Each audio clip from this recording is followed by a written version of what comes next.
Is milk bad for you? Is dairy bad for you? Is it inherently just not going to work with your body?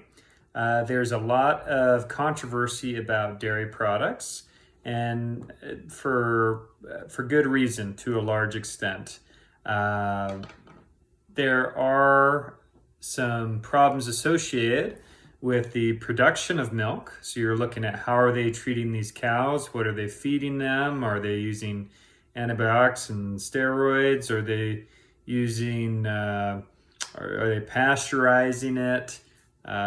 So there's a lot of different things to look at there, and those are all very valid. So you want to get, if you do dairy products, you want the cleanest products you can get. Aside from that, it is one of the most common food allergies or sensitivities or intolerances.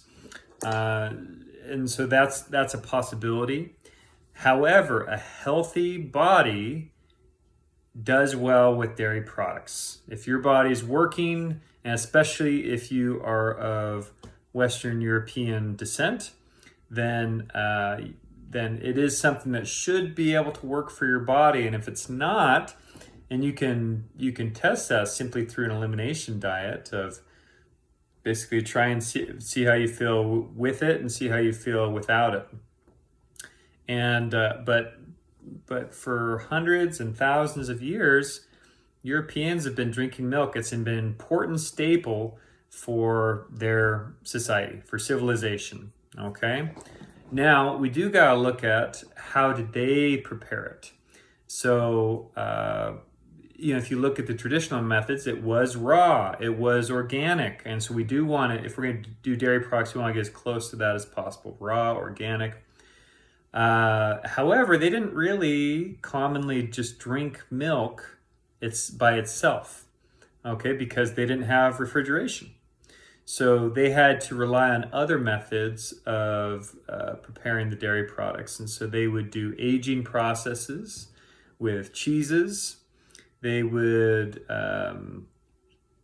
do fermentations, so making yogurts and kefirs and things like that.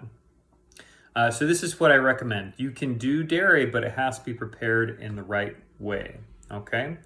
The drinking straight milk, there is a problem associated with that, and that is there's a few things. So one, it is high in the milk sugar, which is lactose, and it's also high in the protein, which is casein. I saw a documentary. I didn't really like the documentary at all, but it was talking about how casein can induce cancer genes, so that it causes cancer. Well, I don't know about all that when it's, because they were doing just a straight protein casein, but it is a problematic protein. We can handle it through proper fermentation or aging, or through fat enrichment. Okay, so that's by making half and half, or just using the cream of milk.